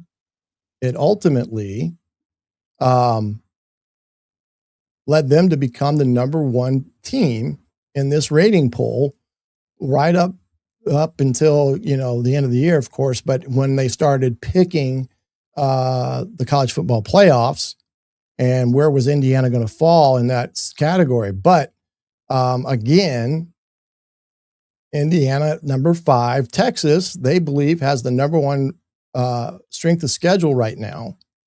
But you can see where they're at in terms of returning productivity and defense. Again, not too much different than Indiana, but they're 3 points, 3-point differential between them and Indiana, but a 10-point differential between them and Ohio State. So that is a pretty big separation there for a team that I think in some preseason polls from the AP had them as high as 2. And I do believe one may have had them at 1. But again, I like this poll. Then to round it up, you have Miami, Texas Tech, Texas A&M, and LSU finishing up the top 10 there on ESPN's SP Plus rating. And I think Bob Conley is the one that puts that out. And he has a full explanation on his site that details that aspect of things and kind of explains what it all means and how it all goes when it comes to that aspect of how that is all put together. But I like this better than just looking at strength of schedule and then all the debate that goes with this one. This one pulls in more dynamics of a team's overall production. And that's why I said waiting to week 3 or 4 is when you're going to start seeing more of this become a more viable tool to evaluate who maybe is or isn't the best in the country when it comes to rating them. And I do think this is a little bit of a stronger indication of who those teams are. And I do think it's better than just looking at somebody's strength of schedule because, again, you can make an argument either way on strength of schedule, in my opinion. I just don't necessarily think it's a great tool to overly talk about who somebody is or isn't playing. I think this does because it brings in, okay, who have you played on your schedule? Who have they played and beaten? And then what did you do productivity wise and scoring? So again, I think that's a better recommendation of what a team is or isn't from a ranking point. And you get more of that when you get to that week 3 or week 4 of a season with everything. So I thought that was a dynamic to bring into the existence of everything. And again, I think even Dylan mentioned something to the effect of looking at a team's returning productivity when it comes to that, making assumptions and stuff about what a team may or may not be. But I think when you think about it, it's a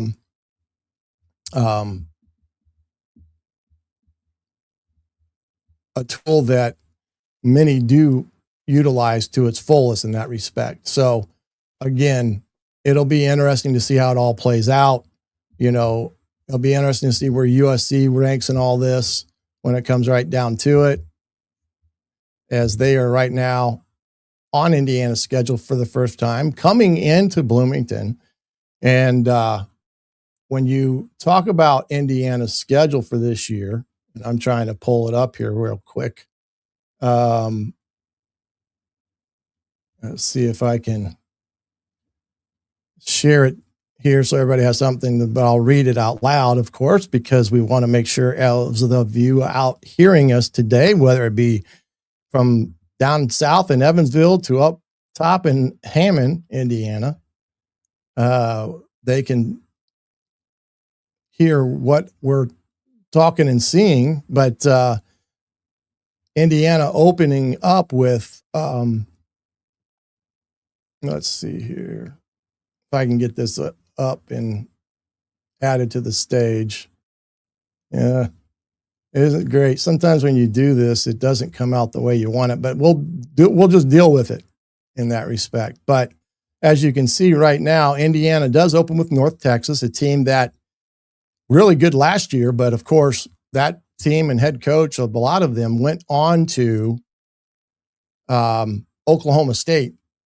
And so they're rebuilding their a roster that was pretty depleted after the things went down with Oklahoma State.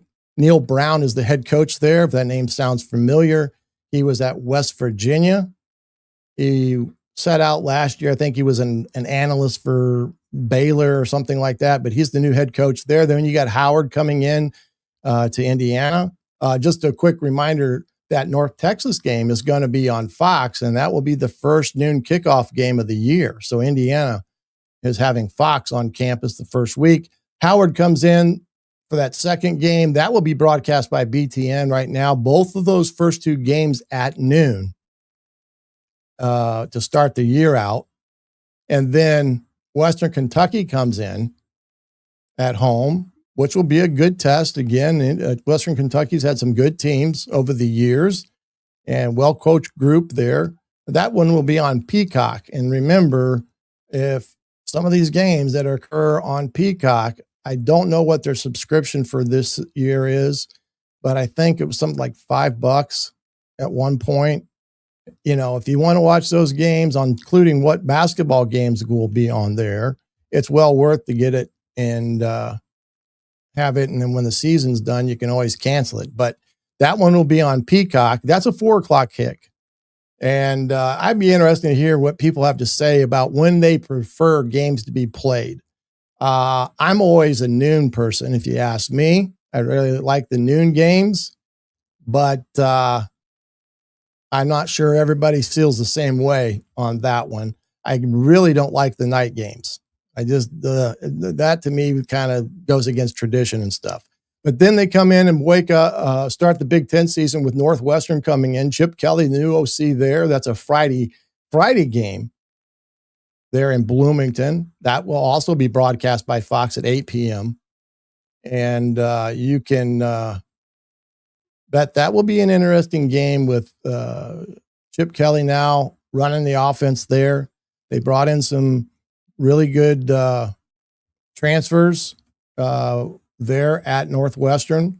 So Chip Kelly adds to their staff in terms of a ball coach that can do a lot of things. He's got a great offensive mind, and some of the talent they picked up, I think, will go a long way. Rutgers, Indiana goes out to Rutgers, and that too is right now scheduled to be an 8 p.m. game there in New Jersey. I don't know if that's going to be broadcast or not. It should be one of those games that maybe it's on NBC for their big time Saturday night that they've done in the past. But it'll be interesting to see that go. Of course, Rutgers has some productivity returning. I think they have one of the highest percentage of returning productivity this year for Rutgers. So that will be interesting. And that's always a tough place to go play out there when you think about it. They always have a tough ball club. Indiana has not always played great against Rutgers in that respects, but that'll be a big test for Indiana on the road. And then they followed up with a trip to Lincoln against Nebraska. And that's another team that has a pretty good number of productivity returning to that ball club in that respect. That Matt Rule has out there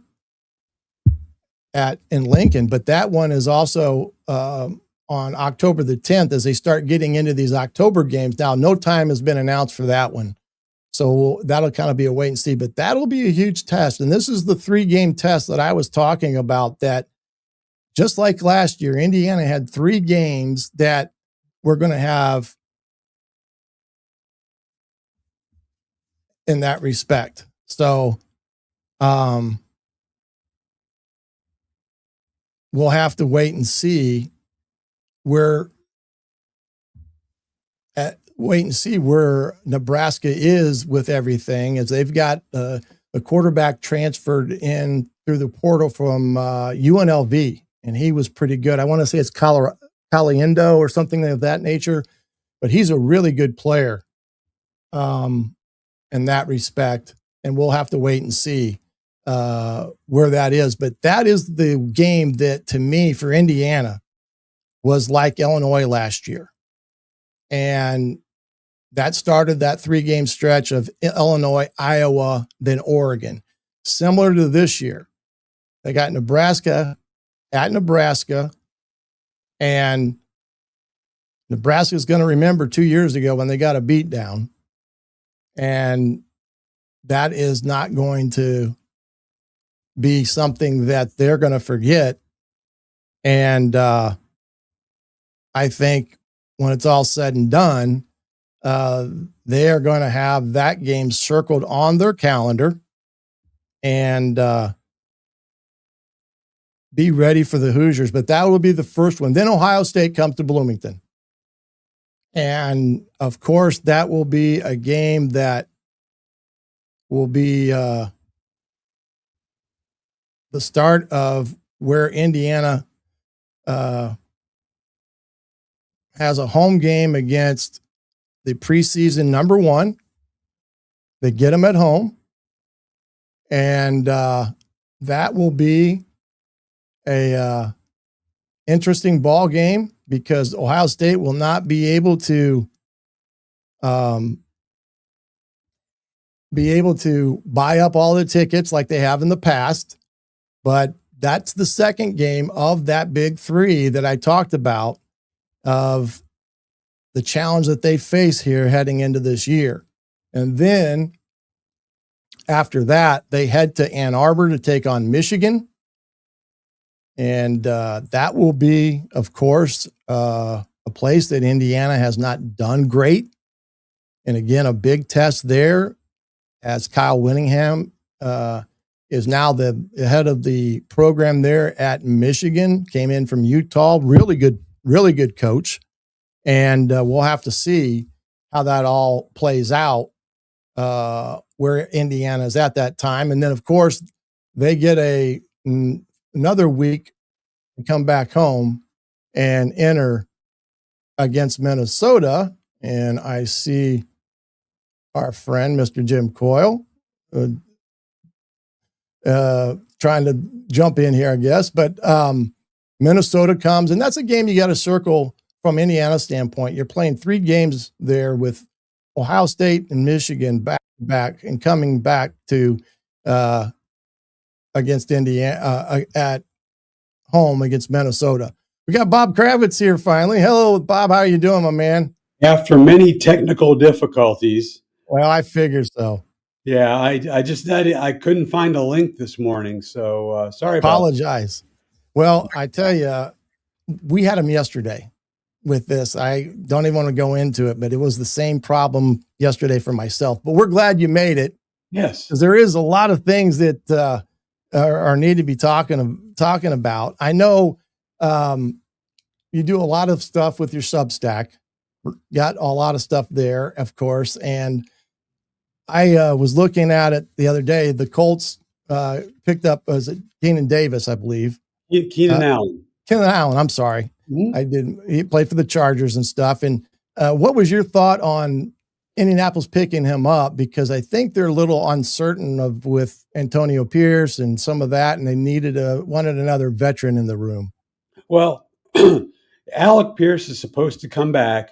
They swear he'll be ready for the end of training camp, or at least opening day against Baltimore. But even if he was healthy, I would have said they needed another veteran wide receiver. This is a guy, he's 34. Remember Andre Johnson when he came here, he was a Hall of Fame player coming in here at age 33, and he did nothing. Mm-hmm. So, this guy's a little long in the tooth, but he's been amazingly consistent and productive throughout his career. And I see no reason why he can't come in here and catch 70, 80 balls for 750 yards and be very effective as the wide receiver 3 for the Colts. Yeah, I mean, he's had a productive NFL career. I think he's, 36, if I'm not mistaken? His age? Is he 36, 34? 34? 34, yeah. Yeah, and it's a little old for a wide receiver, but he's not a guy who necessarily relies solely on speed. So if he's lost a quarter to a half a step, it's not the end of the world. He's great at using his body, great at the short and intermediate catches, the contested catches. So I think he'll be fine in this offense, whether Pierce is back on time or not. And we are led to believe that he will be back on time. Yeah, and like you said, he's a big body. He can make some contested catches and things of that nature. So he's a big red zone type of guy. I mean, much like Michael Pittman was. Yeah, and Phillip Rivers that was his favorite target. Oh yeah. I mean, so if we had Phillip back into the equation like we did last year, we have the 1-2 combo again. But again, that room for the Colts is a little thin. I think that is the big reason of getting the experience and what he brings to the table. And I think, if I'm not mistaken, I think Shane Steichen, and was there a relationship there from a previous team? Oh yeah, with the Raiders, with the Chargers. Okay, yeah.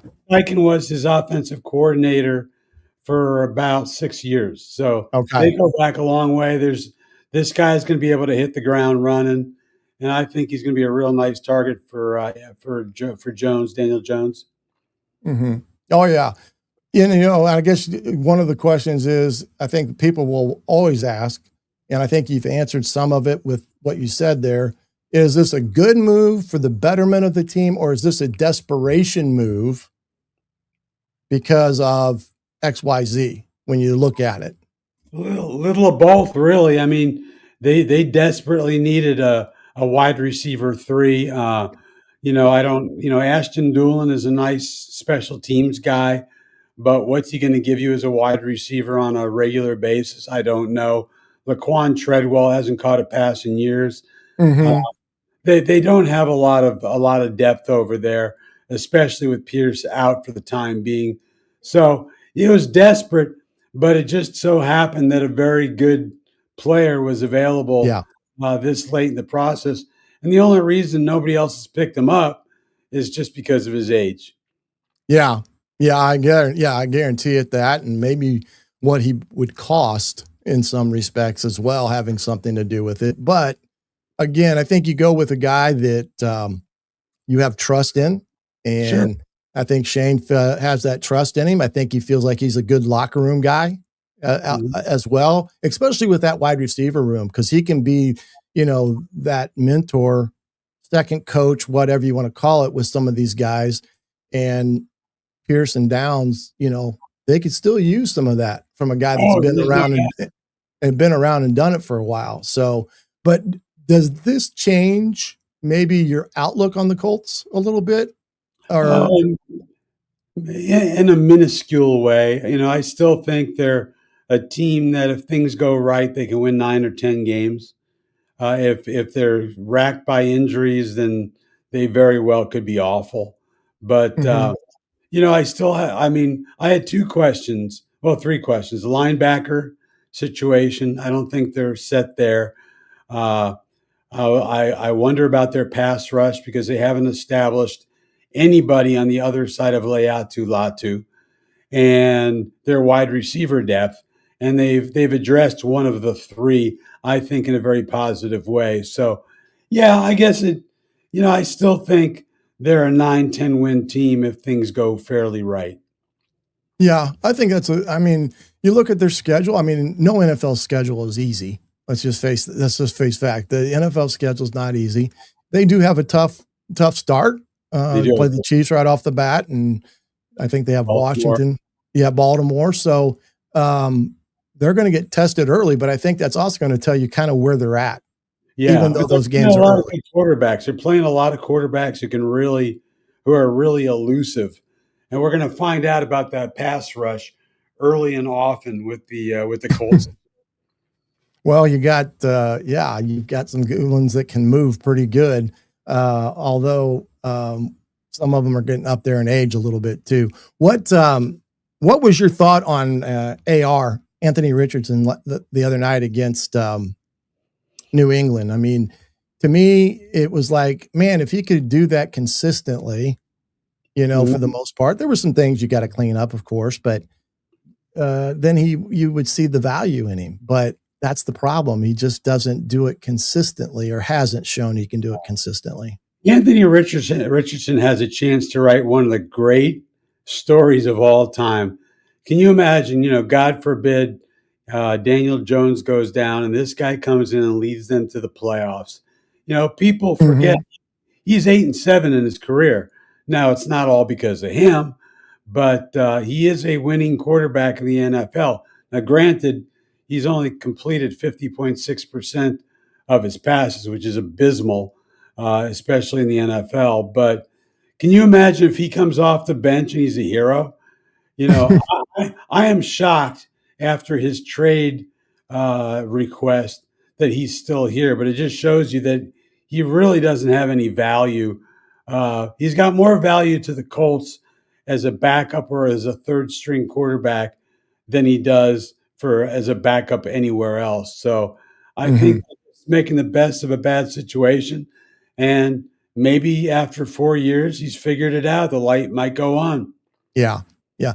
No, I think, and the Colts have made it pretty known that they would be willing to talk about moving him, but what they're going to ask for and what teams are going to be willing to part with is way off, probably, in that respect. You can't expect more than a 6th or 7th round pick. Yeah. The 49ers got rid of their kid. What's his name? The quarterback they drafted a couple years ago who didn't work out, and they traded him for a 5th round pick. His name is escaping me now. I apologize. But I don't think you're going to get more than a 6th or 7th rounder, if anything, from him. Yeah, I think they were at least a 4th rounder, if I'm not mistaken, heard, but I don't know if that was somebody just floating a wish out there. But yeah, I want to win the lottery too. So, well, and I think some people the Colts have made it perfectly clear that they want 3 quarterbacks. They want, they are okay having 3 quarterbacks on their roster. And I think they've made that perfectly clear. And if you don't have to move somebody, don't move them. Yeah. But I do still think there's value to AR if he's not a starter. I think there are situations that Steichen is pretty good with. Well, one thing I very much want to see with Steichen, if Anthony is dressing on game day, if he's the number 2, I'd like to see Steichen produce a handful of plays in short yardage and red zone where they can take full advantage of AR's athleticism. So I think if you got that kind of talent, use them like Taysom Hill. with the New Orleans Saints. Well, we used to be with the New Orleans Saints. Use him in that capacity and see where that gets you.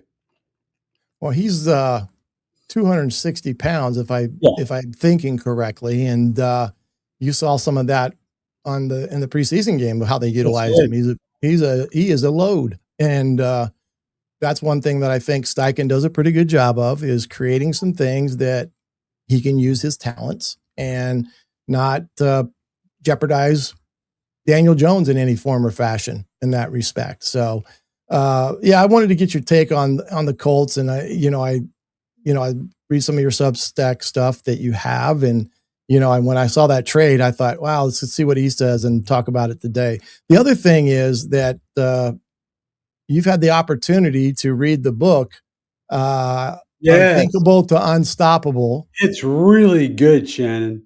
Yeah. I mean, I don't just say that because I've known Zach Osterman for a number of years. I don't know Mike that well. We've just crossed paths. But there's so much original reporting, and look, a lot of times newspapers will put out these quickie books after a championship season. I did it for the Colorado Avalanche in 1996, I want to say. And I wrote the book in a week, and we got it out a month later. But it was soft cover. It wasn't expensive looking. It wasn't hardcover like this one.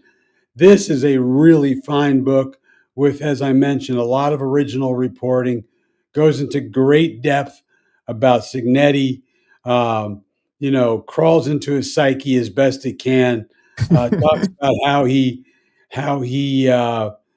built this team from nothing. And I cannot recommend it highly enough. Yeah, I know. And I was talking before you got on here. It can be pre-ordered now through Amazon, and of course, there's other avenues out there as well. But yeah, I'm interested to get my hands on it myself, because it'll be, I think, like you said there, and knowing Zach and even Mike, their writing is really good. That it will be a very good chronological take on that season, and that seems to be what you're saying. That they do a great job of kind of laying it all out as it goes. Yeah, absolutely. Yeah. I mean, and it's not a rote rehash of games. I mean, like they'll talk about a guy making a great play and then give us about a page or two on the guy's background and his history with the program and elsewhere. It's got a lot of depth, which you don't ordinarily expect from a championship season type of book. Yeah. I guess one question I had, does it capture the, how improbable that's, Indiana's rise was? Because that's the big one. Oh yeah, absolutely. And I mean, even as you're reading the book and reliving the season, you can't believe it. I mean, you still can't believe it happened, but no, they did a really wonderful job, and I can't recommend it highly enough. Yeah. Okay. Well, I wanted to talk to you because you've read it, and I wanted to get your take on all that. But the other thing I want get a book from Osterman, for God's sake. Oh yeah, I'm not high enough on his poll probably. That I'll tell them you put a word in for me. Okay. I was also speaking to, and I wanted to get your take on this because I read your Substack on this one, is Pat McAfee's kind of doing everything and anything. And I think you put it well. He doesn't take no very well. And then he goes out and proves why he doesn't take no very well. Exactly. And you kind of chronologic his rise and what all that. But give me your take on Pat, because it is a unique way that he kind of burst on the scene to what he's doing now. And then we'll get to what his latest venture is. But going from the time he left the Colts onto the media scene where you said, hey, stay kicking the ball for a couple more years, pocket a few more million, that made quite a bit of sense to me. But he was like, nope, I'm going, and started his own brand, for the most part. Yeah. I mean, really everything changed with the swim in the canal. Once he did that and apologized and started devoting his life to good things, besides drinking a lot, he found his way, and he became a great community guy. He did Bob and Tom for the radio show. They made him a bit of a star on radio. When I was with the Indy Star, we did a streaming show. THR, we did a football show with Pat, and he knew from a very early age. Some kids grow up wanting to be football players. I mean, he did, and a soccer player. But he always loved talk shows. He loved Carson and Letterman, and he wanted to do that. In fact, the name of his Twitter X is the Pat McAfee Show. He started using that well before he ever did a show. So he just sort of manifested it into reality. He's an amazing dude, incredibly talented, a real natural. And I think ESPN, was it yesterday or today, maybe it came out that they're expanding his role now to be involved with Monday Night Football there as kind of an in-studio guy, I guess, but they're expanding his role there. That's an interesting move too, because, he's been such a college football guy for quite some time now that they've decided to move him into that arena as well. Well, if you're going to pay a guy $60 million, you might as well use him. That's the way I look at it. I mean, he's, I don't know what he's making now. It's the multi-millions, but he's looking at a $60 million contract. Yeah, I think he'll be just fine. I mean, he played the NFL for how many years? He's got great insight, especially into special teams. I learned so much about special teams hanging around that guy. Things that I had no idea about. But yeah, I think he'll do a great, whatever he tries, including this album, he puts his heart and soul into it, and it's not bad. Yeah. That's the last thing I wanted to get to you, because he has now ventured into the music industry, I guess you would say, doing I would say it's probably more of a country music album than anything. I haven't heard it, of course, but what is your take on that venture now that he's stepping into? And he went all out for this. He had a voice coach. I mean, he did a lot of things to put himself in this position. And evidently he's been writing for some time now when it comes to songs and stuff like that. But what was your take on all that? Well, it does not make your ears bleed. So that's, I know that's damning with faint praise. I think it's pretty good. I'm certainly not my musical expertise. I draw from the fact that I listen to a lot of music. It's not like I played or have any real background in it, but I thought it was okay. My daughter did a review. She wasn't crazy about it, but so I'll take her word for it because she's younger and a lot hipper than I am, if that's still a word. But no, I thought it was fine. I thought it was representative. It's kind of all over the place stylistically. It's got a reggae tinge song. It's got a little hip hop, but yeah, it's mostly country. And hey, give it a try. It can't hurt to download it. Yeah, and I think he's going to actually have a show there in Indy in a couple of weeks. Really? That's what he's been promoting. I don't know if they've got a date, but I know that's what he's been promoting per se. But again, I wanted to get your take on that. Hey, I'm glad you joined us and got that technical stuff out of the way, and got your take on some things. And of course, we would love to have you come back at another time as well. Absolutely. Not a problem. Just ask. All right, partner. Bob Kravitz joining us here today on Indiana Sports Beat Radio. We'll be back tomorrow, of course, with more Indiana Sports Beat Radio, our big Thursday show. So come back and be with us at that time. But for now, I'm the coach, Shannon Griffith, and for Mr. Bob Kravitz, we'll see you tomorrow on Indiana Sports Beat Radio. Thanks for listening to Indiana Sports Beat Radio. Be sure to subscribe to our YouTube page for more clips and team coverage of Indiana basketball, football, and more. You can also find full episodes and tons of other content on thehoosier.com. We'll see you next time for another edition of Indiana Sports Beat Radio.